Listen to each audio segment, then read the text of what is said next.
What's up, everybody? My name's Parasite. Welcome back to Schoolboy to Superstar with Borussia Dortmund. Today we have the final episode of Schoolboy to Superstar, the season review and series review. We look back on the season, how it went, how the stats look like, see who played well, then look back on some of the previous seasons, how we did. Just reminisce on what was a pretty good 5-year series. I was happy with it. I think we did pretty well for those 5 years to win the Champions League 3 times in 5 years. It's not easy, especially when you can only sign players that are 18 or younger, and you really have to develop them. And your squad's like one of the youngest in the world. I think we did really well. So let's get into the review. I don't want to take too long because we've got a lot of stuff I want to show. So new arrivals, guys didn't really make much of an impact in the first team. Bella Cizak, I think he could be really good though. Like he's got a lot of potential, but again, just isn't really good enough for the first team yet. And we kind of got these last couple of transfer windows. We were signing guys that we knew would never really be for the first team, but like I said, I wanted to continue playing this save like I was going to keep playing it for year on year. Hatteran, 45 million to Hoffenheim, and he was terrible for them. 16 appearances, 6.66 average rating, $45 million, well received. That was a good bit of business on our end. Loan out. Pehlivan did all right on his loan. Bankovic did okay on his loan, but he's actually developed pretty well. Like his physicals have really gone up. He was 10 pace, 12 acceleration for a very long time. He's got up to 13 pace, 14 acceleration, which is much better. He looks like he could be really good. At 6'4", he's got really good jumping reach and heading. Like he could actually be a really good center back. So he's one of the first players we signed as well. Signed him. Oh no, he came through our youth intake. That's right. So a youth intake player that's really developed into a very good center back. Like if we continue this series, he probably would be a backup at minimum. Probably would just make the back. I don't know. He'd be able to kind of push Petty for his job, but definitely would be a backup. Probably would take Kanji's spot. I might sell a Kanji and move Bankovic up to be a backup because he's so good, and I want to use these players that are homegrown. But so he's developed really well. Sarmiento, another player we signed really early, had an okay spell with Wolfsburg. He never really developed, not like the other wingers did. Season results, they wanted us to win it, so we did. Average home attendance of 75,331 people. Mukoko was the top scorer with 24 goals. The board B-, they're just pleased, even though we absolutely walked the league. Bayern Munich only on 65 points. There were no other teams showed up really in this save. Like the first season Bayern Munich won it, they were really good. Since then, no one really showed up. It was just all Dortmund. We just smacked everyone, and no one really challenged us at all. FIFA Club World Cup hasn't been played yet, but they want us to reach the final of it. But obviously that won't be happening.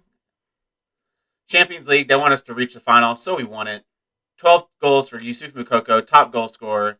He was actually tied for top for all teams with Mason Greenwood. I think Greenwood played like one or a couple fewer less games, so he got the golden boot over Mukoko, but Mukoko tied for the most goals in the competition. Pivotal match was the 4-2 win over Man United in the final. We had to get by PSV, which is a pretty even tie, pretty easy tie, 5-0. But then Man City, we thought it was over after we lost 3-2, came back to win 2-0, smacked Real Madrid, and then beat Manchester United 4-2 in the final. I'm very happy with that run-in. Super Cup, they didn't care, but we won it anyways. DFB Super Cup, they didn't care, but DFB Pokal, that is, they didn't care, which is good because we're not really focused on it too much. But we made the quarterfinals. A little bit disappointing to only make the quarterfinals, but the DFL Super Cup, they didn't care, but we won it. Smacked Hertha Berlin 3-0. First time in a while Bayern Munich hasn't been in the DFL Super Cup. Usually it's just a Borussia Dortmund Bayern Munich Super Cup, but not this year. Hertha won the DFB Pokal, so we smacked them around a little bit. Moments to remember. The biggest win was a 10-0 win over Ham in the DFB Pokal. They're like an amateur team, so that's not much of a competition. The actual match to remember is an 8-0 thrashing of Hoffenheim, where Mukoko got 1, 2, 3, 4, 5, 6, 7 goals. The most ridiculous match of the season. Probably the most ridiculous match of the series to have one player score 7 goals over a double hat trick. Crazy. I wish that was on camera because maybe you wouldn't believe it if you didn't see it. but it's right there. 7 goals. Only one of them in the first half. He scored 6 second half goals. He got a double hat trick in one half. Goal of the season was actually a Delaney goal.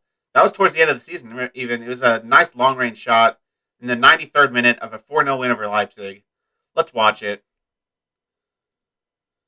I think it's his last goal for the club as well. So for this last goal with the club to be goal of the season, it's got to feel pretty good for him. Fife running down this right hand side, putting it back for Delaney. He runs on the end of it, just wallops it first time with his left foot into the top corner. Ridiculous. That usually goals of the seasons aren't really that good. That goal of the season was pretty good. That was definitely the goal of the season. Finances, reputation hasn't really changed, but we're already max reputation. Money is about the same. Merchandise, $50 million. Players, top shirts, Holland, Mukoko, Reyna, Sancho, Cherky. Cherky surprising. Rest of them not much. Definitely what I would think the top shirts would be. Cherky, a little bit surprising. I would think, I don't know, like Petty, he's been around for a while, been around the first team for a while.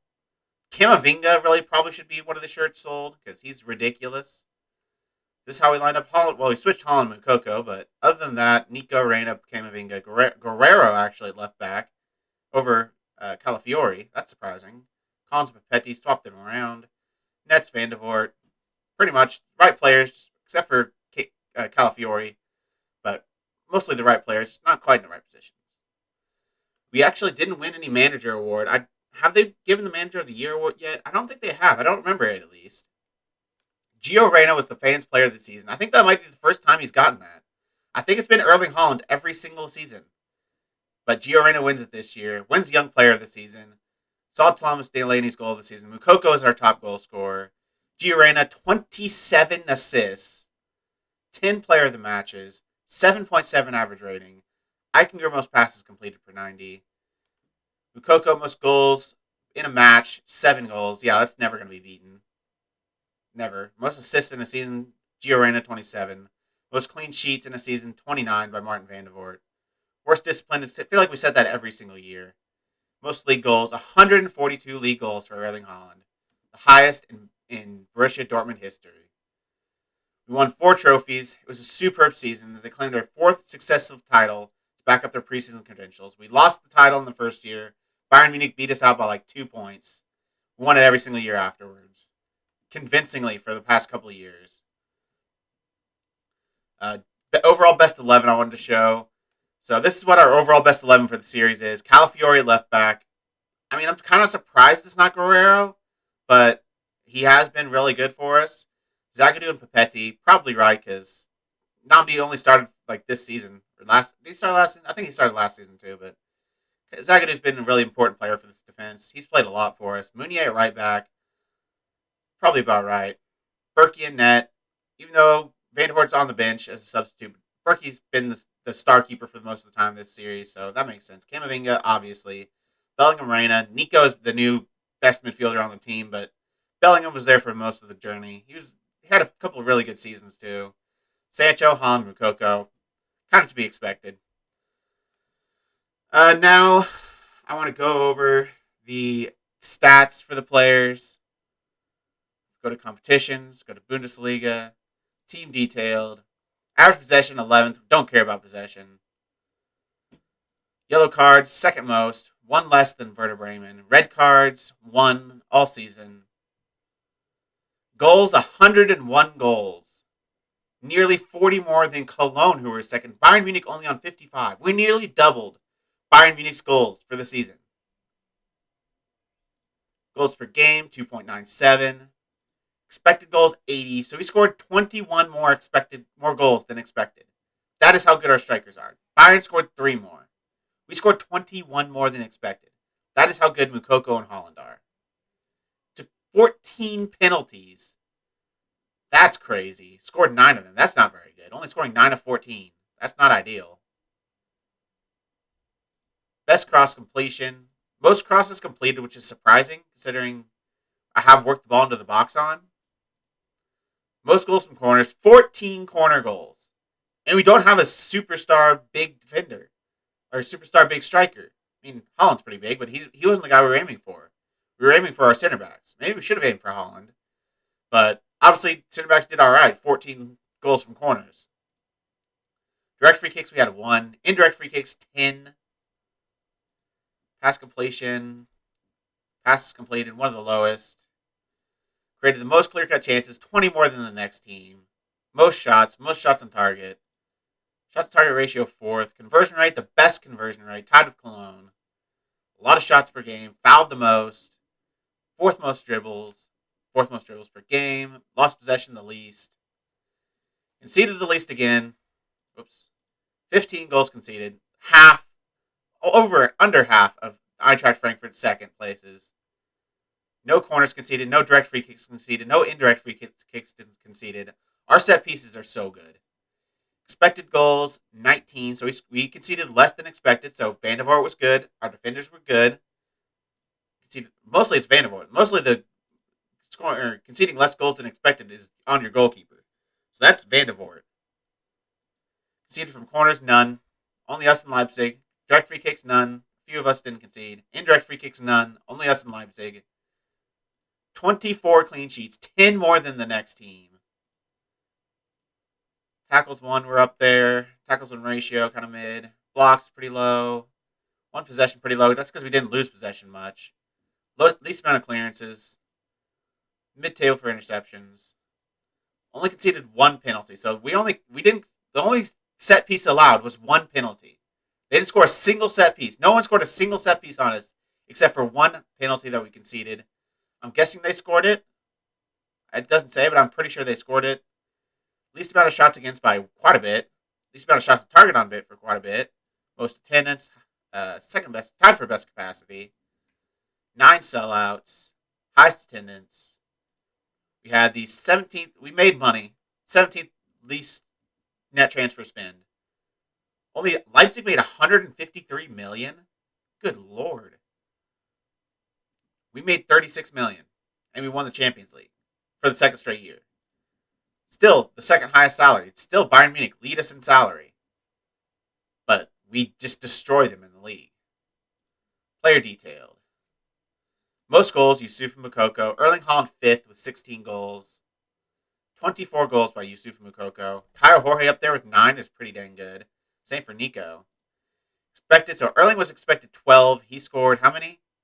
16. So he did a little bit better than expected. But Moukoko, expected 10, scored 24. Moukoko's ridiculous. Absolutely ridiculous. Goal every 78 minutes. We had 2 players, almost a goal a game.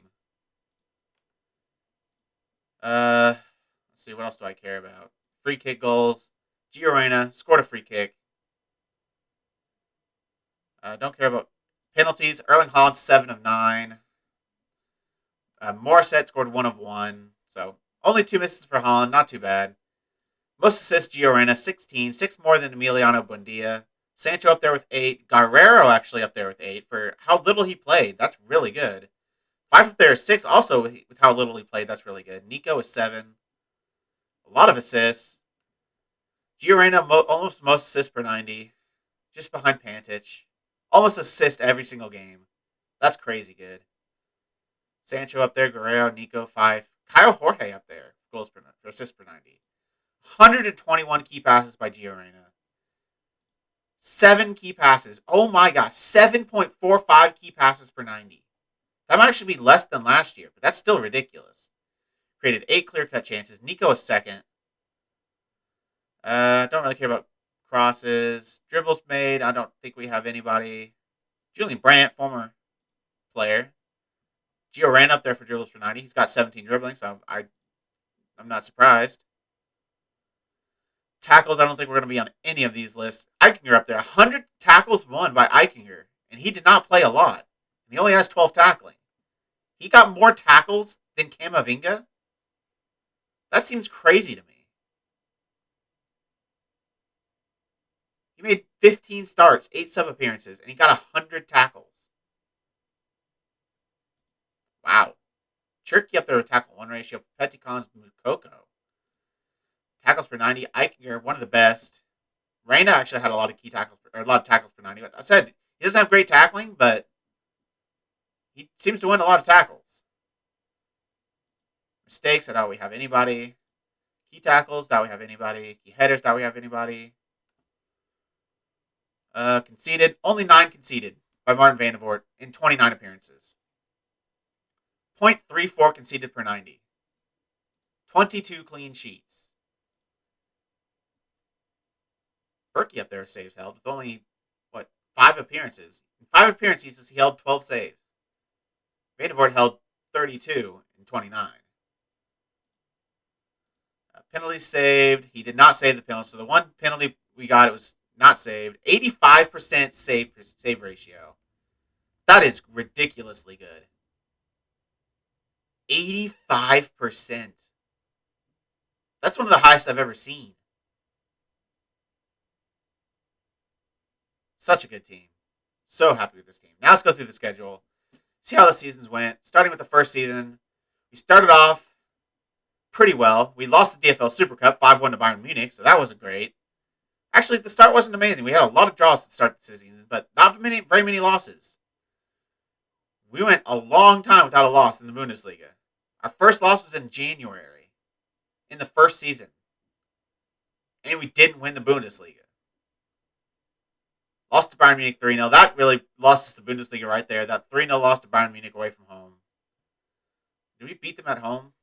We drew at home, 0-0. So, drawing a loss isn't going to win you the Bundesliga, especially when Bayern Munich are as good as they were this season.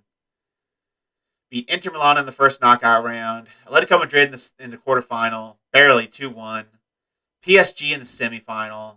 Won the DFB Pokal. Won the Champions League final. It's actually the only season we've won both the DFB Pokal and the Champions League final. And it's our first season. That's kind of crazy. We had players like Piszczek who were playing these games. Meunier starting at right back, but Delaney is a starter. This is before Gioreno was the best player in the world. Marco Reus was a starter, got sent off in the final, but we still won it. I mean, for our first season, I think that was a pretty dang good season. We finished second in the Bundesliga, but we won the DFB Pokal, won the Champions League final. We've won more trophies in other seasons, but it's pretty impressive to get those 2 in the first season. Second season, lost in the DFL Super Cup to Bayern Munich. Beat Manchester United in the UEFA Super Cup. So Manchester United won the Europa League in the first season. And they were in, three Champions League finals in 4 years? Man United were ridiculous in this series. We actually lost our first game of the season in our second season, 2-1 to Leipzig. Went on a pretty good run after that, but lost by Werder Bremen. Won the FIFA Club World Cup against Jeonbuk Hyundai Motors, pretty easy win. In the Champions League first knockout round, we drew Man United 2-2. Then we had the 7-2 debacle, where we get absolutely destroyed by Manchester United in the first knockout round. Very disappointing to lose that match like we did. Also lost to the DFB Pokal just a couple games before. We were just on a terrible run of form right there. 3 losses in a row. We didn't have that much this series. It might be one of the only times we had 3 losses in a row. 3 different competitions, but still, 3 losses in a row is significant. It's kind of not a great end of the season, really. We still won the Bundesliga for the first time, but not the most dominating end of the season.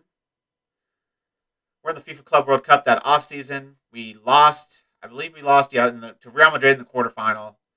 But for our third season, we destroyed Bayern Munich in the Super Cup. I think our last loss to Bayern Munich was this 1-0 loss here. That is our last loss to Bayern Munich. In 2022, a 1-0 loss in April.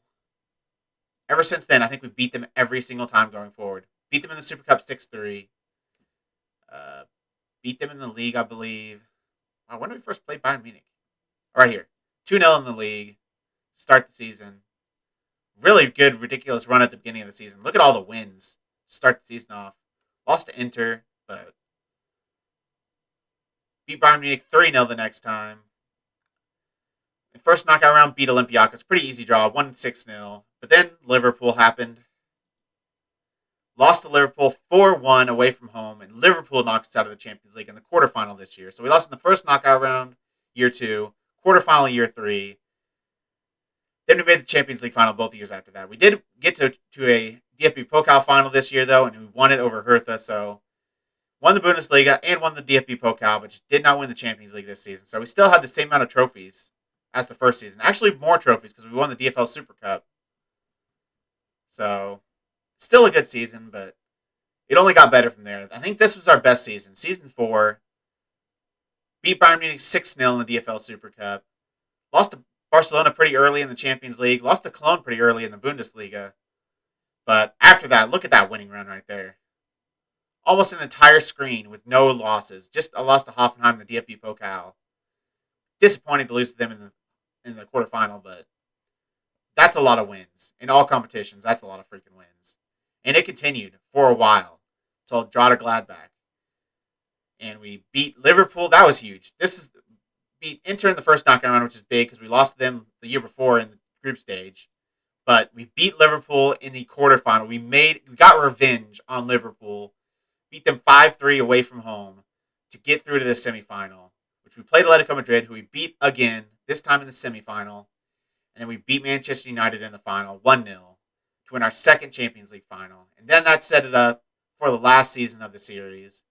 A 3-0 win in the Super Cup over Hertha this time. The first time we haven't played Bayern Munich in the Super Cup. Beat Chelsea 3-1 in the UEFA Super Cup. Our first win in the UEFA Super Cup. Another good start to the season. I 1-1 draw to Leipzig pretty early, but other than that, a lot of freaking wins. Again, that's a lot of green.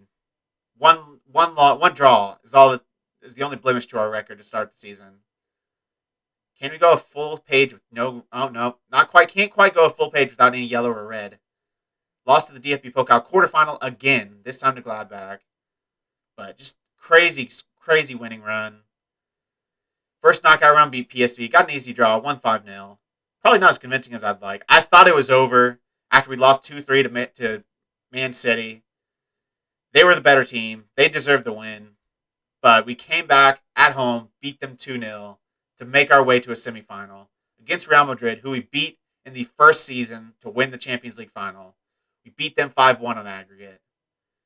And then the Man United, fully homegrown squad, beating Manchester United 4-2 to win the Champions League final and complete the series. Didn't win the DFB Pokal this year, but we won 3 other trophies. The Bundesliga, the Super Cup, both Super Cups, and the Bundesliga and the Champions League final. Probably the best season of the I don't know. Probably the best season of the series in terms of accolades.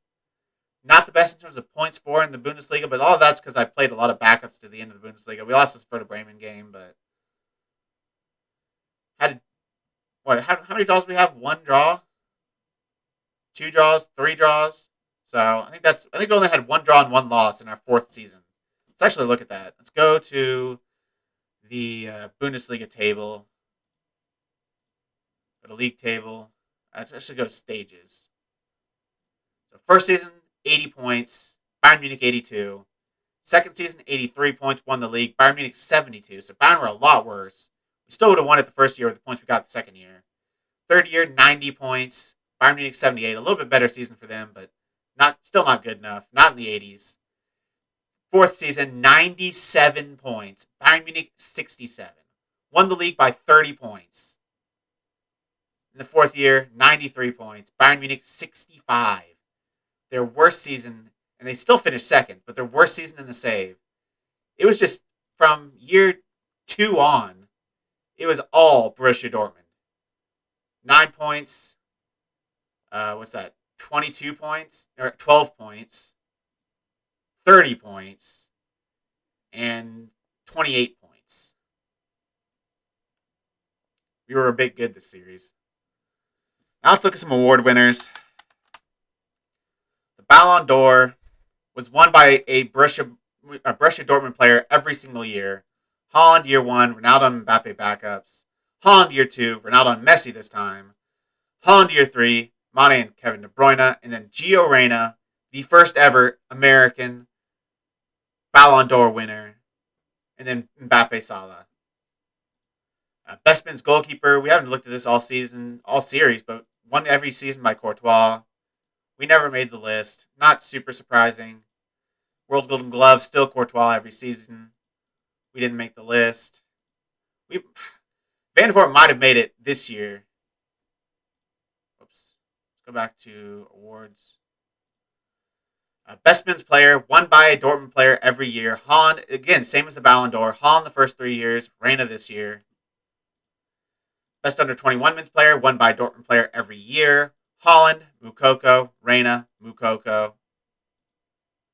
Player of the year, won by a Dortmund player every year. Haaland, Reina, just like the Ballon d'Or.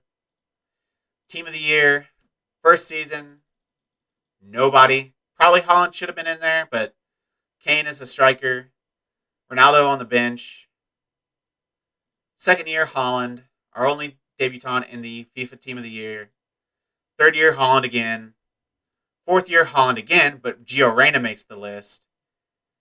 And then fifth year, Reyna as the best player in the world makes the list. And Youssouf Moukoko is the starting striker for the FIFA Pro Team of the Year in the final year of the save.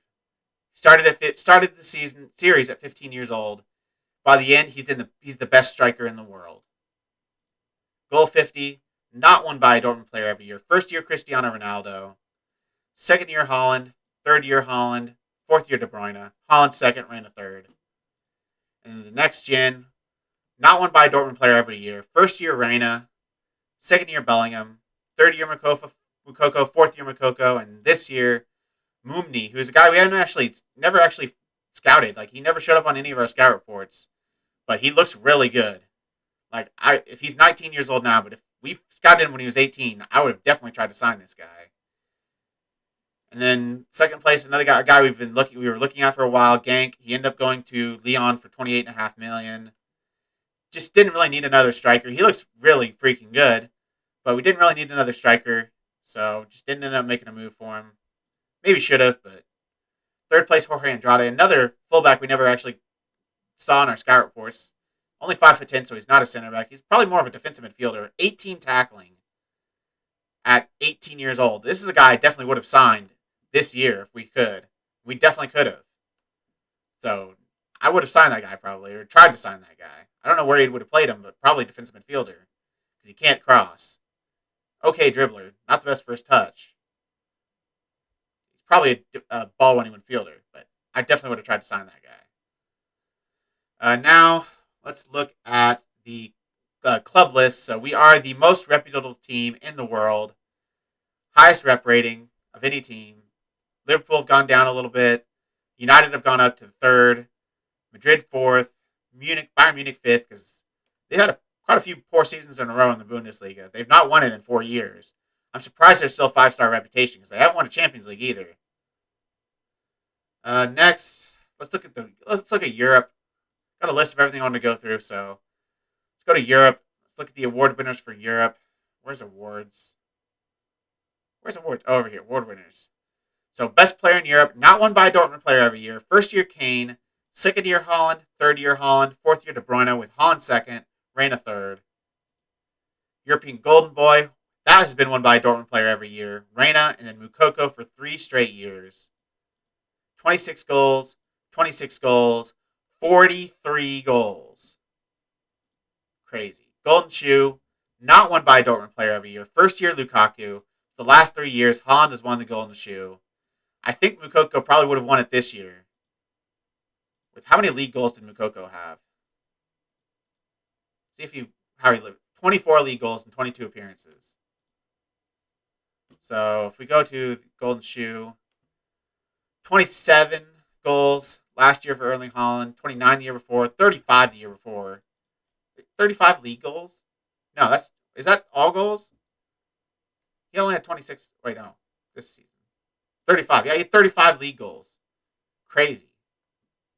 So it's actually less than Haaland's had the last 3 years. Moukoko this year, but so he might not actually win it. It'd be cool if he won it, but not too concerned. Finally, one last thing I want to look at. I want to go through the players, see how they developed this series. So Vandivort, who was our first ever signing. If we go to our transfer history, first year, our first ever signing was Martin Vandivort. And he's developed into a pretty good goalkeeper. 16 aerial reach, 16 reflexes, 15 1-on-1s. He's not world class. But they say he's probably a leading player. Yeah, leading player for the Bundesliga. 17 agility is really nice, but he's not world class, but he's still only 23 years old. Goalkeepers get their best in like their early 30s. So he's got a lot of developing he can still do. It doesn't say he's got any more potential, but I don't know if I believe that. Second signing was Andrea Petty. He's not developed super greatly. His tackling, I don't think, has gone up a single point all 5 years. Physically, he's gotten better. He's really good physically. He's got some good mentals. Just some of the physical, some of the technicals. That 12 passing, 12 tackling, 12 first touch. 12 first touch is okay for a center back, but I don't know. He just hasn't been the most impressive. He's played well for us, but he just hasn't been the most impressive in terms of development. A little bit disappointed with Andrea Petty. Nico, our third signing, $7 million. He's developed into a superstar player. To say leading player or star player? Leading player for the Bundesliga. I think he's a star player for the Bundesliga. He's just so balanced. One of the most balanced midfielders I've played with. Like, really good physically, really good mentally, really good all over technically. He can finish, got 15 long shots, he can tackle, he can pass, 18 vision.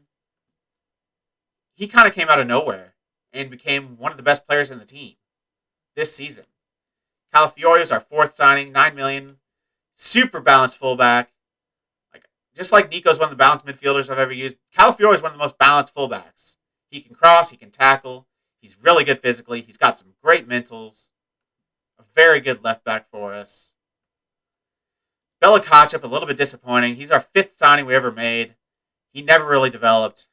$20 million too, paid a lot for him, but can't see all his attributes, but I don't think he's any better than when we first signed him. I don't think he went up a single attribute point in the 4 years we had him. So a little bit disappointing for Kacha, but we've had hits on every single other player, except maybe Petty, even though he still was a starter, but we had hits on every single other player. So one miss, I'm not going to worry about too much. Kyle Jorge, paid a lot for him, but he's developed into a very good striker. 4-star current ability, leading player, really balanced, just like Nico and Calafiore, he's extremely balanced. He can pass, he can dribble, he can finish, got long shots, got heading, very good physically, balanced pace, strength, and acceleration, very strong mentally, good at everything. He's a very good backup striker. I mean, he could be a starter for us, and I think we'd be fine. He's not got the best scoring ratio, 9 goals in 21 appearances, only a 6.97 average rating, but feels like whenever we needed him to step up and get a goal, he got it. So I'm happy with Kyle Jorge. One another miss is Matias Araujo. He just never developed. Only $1.8 million, but I don't know if he's developed at all since he's joined the club. He's been playing in Dortmund too he's made 71 appearances for Dortmund too, and he's only scored 31 goals. That's not good enough. If you're supposed to be a wonder kid, you need to be banging in goals for the second team. He never did that. He's never developed. Thomas Araujo, guy we signed really cheap, $34K, was kind of a deep backup for us this year. Just in case of emergency kind of guy. He's homegrown at the club, so he's a fine player for what we paid for him. He's valued at more than that now. He could probably sell him for a cool mill. We had offers of around $1 million for him, but I wanted him for depth because he's homegrown at club. For $34K, there's nothing wrong with that.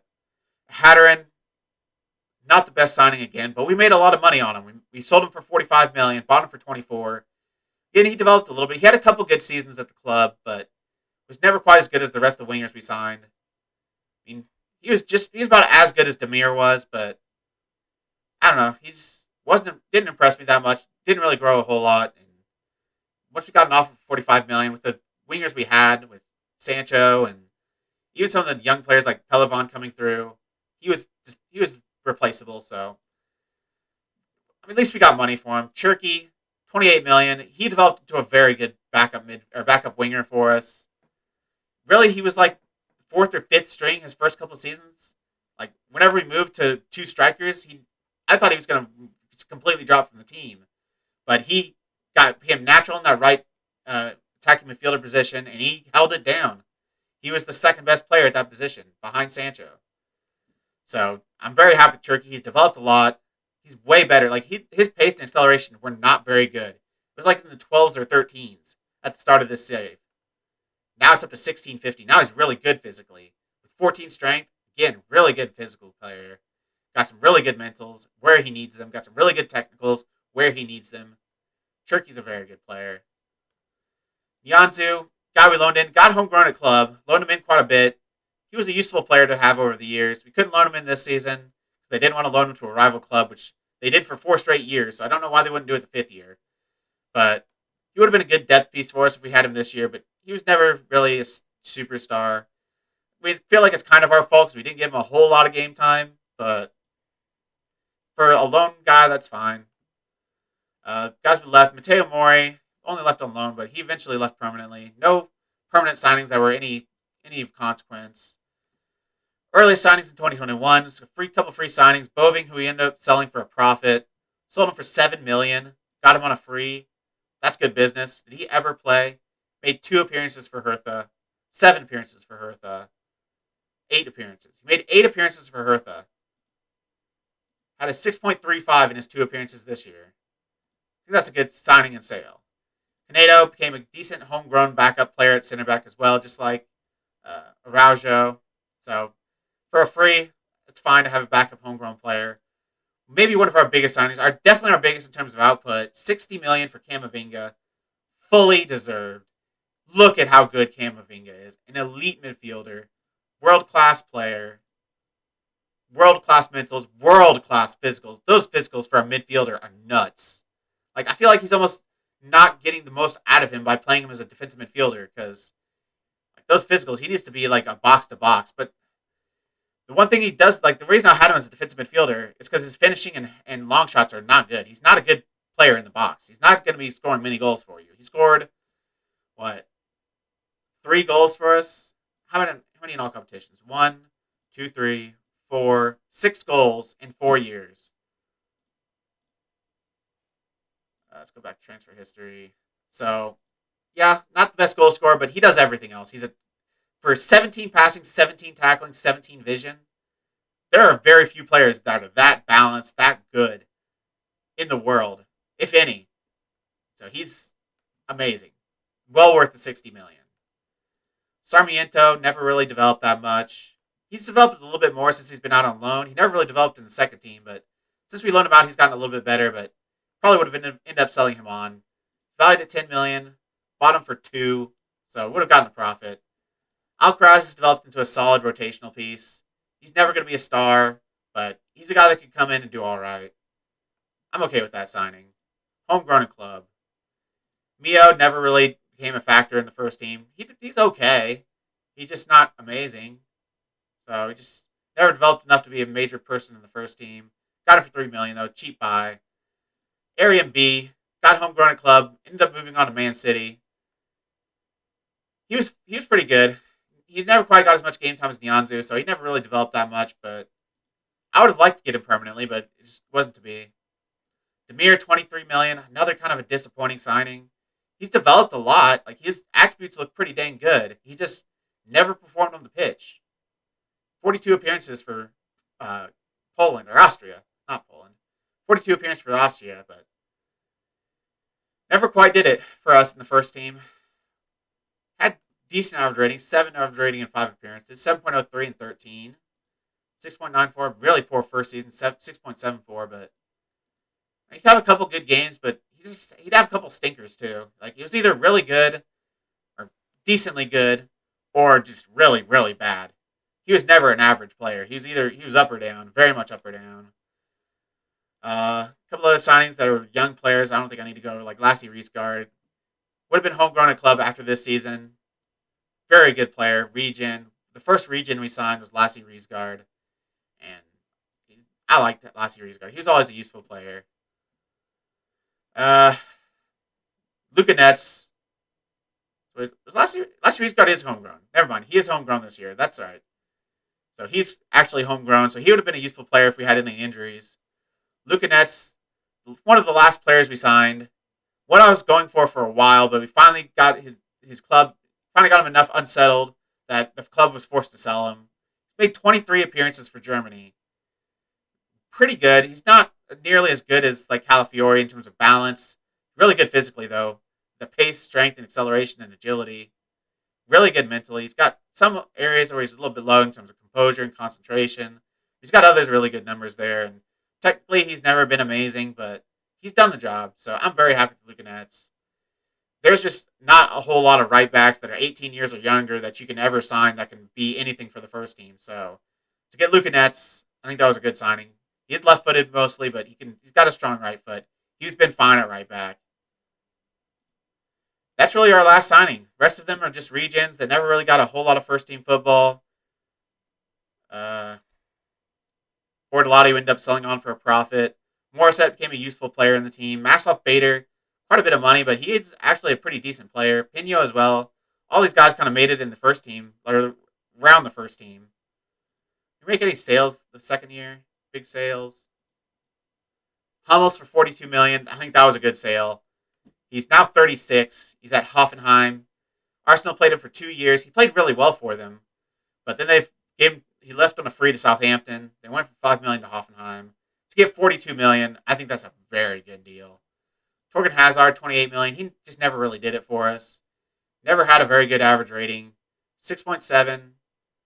Didn't even have a rating this first season, but 6.7 is the only year with us, but played well for Leverkusen, decently well. I'm okay. We had plenty of other wingers. Witzel wasn't really much for us. He's actually retired now as an assistant manager, not a very good one. Never really did it for us. He went to Milan and then ended up going on to Salzburg. I think he was okay there. Schultz, just never really needed him. Valerdi, never really used him. Never really used those guys. Any sales this season? Julian Brandt, again, never really got a whole lot of game time. Once we went away from the left inverted winger position, he became expendable. Sold him for $36.5 million to Leipzig. Played really well for them in the first season. Decent in the second. Pretty decent in the third. So, he's just never a huge impact player. Paslak left. Was upset. Didn't really play a whole lot of games. Forget $13 million for him. I think it's a good deal. They ended up selling him on for $6 million. So, never played well for them. I think that was a good sale there. And finally, last season, sold Dahoud for $21.5 million. He was just never a huge part of the team. We had regen center mids who were already better. We had Alcaraz, who was already better. Didn't really need him. Played not very well for Augsburg. $21.5 million for him. Pretty good bargain for us. Matteo Mori ended up selling him on for $21.5 million. Again, another player that got upset. Didn't get as much game time as he wanted. Couldn't really give him any more with Luka Netz being the starter and Meunier still being there, and we had some regens coming through. Sold him on to Hoffenheim for $21.5. Was okay for them in 2 years. $18 million for Toljan, another right back that just we never really needed. Never really played. Bortolotti, there's a profit for him, $6.25 million. To replace spot here, $30 million for Fumo was a big deal, but he's a very good player. He could definitely be a first team player. Gomez is definitely around the first team. $13 to $17 million, a good buy. Thomas became really good. Like, he's up to 3-star current ability. He's developed into a very good winger. So that's money well spent. Ramirez is still young. Most of these guys are still young, trying to develop. Carbajal was kind of a bust, but... And finally, the 4 signings this year that never really got much first-team football. No sales except for Mohamed Hadarin. Finally, I'll go through some of the players that were at the club to start, like Nnamdi Collins. Became a first-team player last year. Was one of the main center backs this year. That insane physical ability. He's so good. He's just, 13 tackling and 13 marking aren't crazy good, but when you're that pacey and that strong and that good in the air, that good positioning, you don't necessarily need to have ridiculous numbers there. He was a very good center back for us. Gio Reyna, the best player in the team. Like, Holland's amazing, Mukoko's amazing, Gio's the best player in the team. He's just always good. He's consistent more than those guys are. Amazing world-class physicals, amazing world-class mentals, amazing world-class technicals. He's a world-class player. And he's the Ballon d'Or winner. So you can't really dispute it. Valued at $101 million. Sancho, not the best development. His physicals are good, but not crazy good. Got some really good mentals. 18 passing, 19 vision for a winger. That is nuts. 18 dribbling as well, 17 first touch. He's a very good player. Had a few injury problems, but whenever he played well. Plays that trequartista. Never his best role, but he always played it really well. Like, it's the best role for us. He's got everything for it. He's actually a really good trequartista. It says he's better as an advanced playmaker. Trequartista. Use that finishing ability. Trequartista uses, like, Advanced playmakers have shoot less often. Trequartistas, they have finishing as one of the main attributes. And finally, I think, well, two left. First, Yusuf Mukoko was 15 years old at the start of the series, has developed into a world-class player. His physicals are nuts, just absolutely bonkers. Mentals are very good for a guy that's that good physically, and his technicals are very good for a guy that's that good physically. He's the best young player in the game.